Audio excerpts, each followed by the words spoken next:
Friends, Mumbai versus Lucknow மேட்ச்ல மும்பை அணி தோத்ததுனால play off வாய்ப்பை இழந்து ஐபிஎல் இருந்து விலகி இருக்காங்க. லக்னோ ஜெயிச்சதுனால பிளே ஆஃப் வாய்ப்பை பிரகாசமாக்கி இருக்காங்க. லக்னோ ஜெயிச்சதுனால சிஎஸ்கே பாயிண்ட் டேபிள்ல பின்னுக்கு வந்திருக்காங்க. இதை பத்தி தான் பார்க்க போறோம்.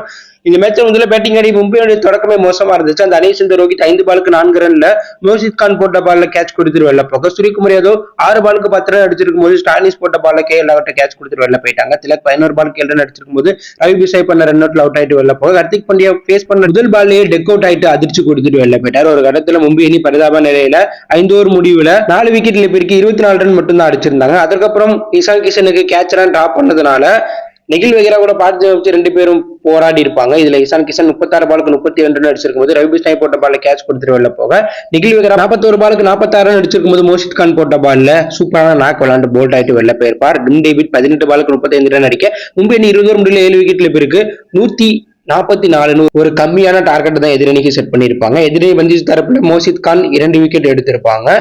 சோ பின்னர் கிளம்பிறங்கிய லக்னோடைய தொடக்கம் அதிரடியா இருந்தாலும் அதற்கப்புறம் இந்த வீரர்கள் கொஞ்சம் சொதப்பிட்டாங்க. லக்னோ அணியில கேஎல் ராகுல் அர்சனலில் ஓப்பனிங் பேட்ஸ்மேனா களமிறங்கினாலும் அர்சனலில் ஃபேஸ் பண்ண முதல் பால்ல துஷாரா எல்பி எடுத்து அவரை வெளில அனுப்பியிருப்பார். துஷாராக்கு முதல் விக்கெட்டா இந்த விக்கெட் கிடைச்சிருக்கும். அதற்கப்புறம் உள்ள வந்த ஸ்டானிஸ் கேஎல் ராகுல் அதிரடியா விளையாண்டாலும் கேஎல் வழக்கம் போல 22 பாலுக்கு 28 ரன் அடிச்சிருக்கும் போது ஹர்திக் பாண்டியா போட்ட பால் நபிட்ட கேட்ச் கொடுத்து வெளில போயிட்டாங்க.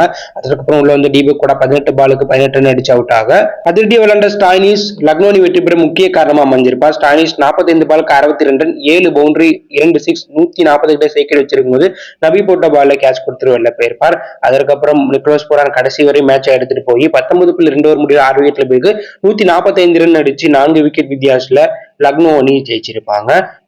மும்பை அணி பந்து வீச்சு தரப்புல இந்த மேட்ச்ல ஹர்திக் பாண்டியா 4 ஓவர் வீசி 26 ரன்களை விட்டு கொடுத்து 2 விக்கெட் எடுத்து சூப்பரா பந்து வீசியிருப்பார். மும்பை அணி மட்டும் கூடுதலா இந்த மேட்ச்ல ஒரு 20 ரன் அடிச்சிருந்தா, ஒரு 160 ரன் அடிச்சிருந்தா இந்த மேட்சை மும்பை சூப்பரா பந்து வீசி ஜெயிச்சிருக்கலாம். அதுக்கு மும்பை அணியுடைய பந்து வீச்சு சிறப்பா இருந்துச்சு, பேட்டிங் தான் சொதப்பிட்டாங்க. இந்த மேட்ச்ல மும்பை தோக்குறது மூலம் பாயிண்ட் டேபிள்ல 10 மேட்ச்ல 3 வெற்றி 7 தோல்வி பெற்று 6 புள்ளிகளோட 9வது இடத்துல இருக்காங்க. இதற்கப்புறம் மும்பை அணி வரக்கூடிய 4 போட்டில ஜெயிச்சாலும் அந்த அணிக்கு பிளே ஆஃப் வாய்ப்பு இல்லை. ஸோ இதனால மும்பை அணி பிளே ஆஃப் வாய்ப்பை இழந்துட்டாங்க. ஏற்கனவே ஆர்சிபி இழந்தாங்க, தற்போது மும்பை அணி இழந்திருக்காங்க.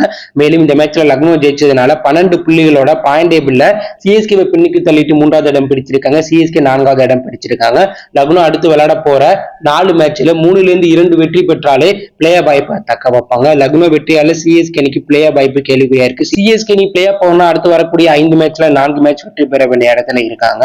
எப்படி இருந்த மும்பை அணி இப்படி ஆச்சுன்னு மும்பை ரசிகர்கள் ஹர்திக் பாண்டியாவுடைய மோசமான கேப்டன்சியை மீண்டும் வருத்தெடுத்துட்டு இருக்காங்க. ஸோ மும்பையோட இந்த மோசமான தோல்வியை பத்தி நீங்க என்ன நினைக்கிறீங்க? இதற்கு யார் காரணம்?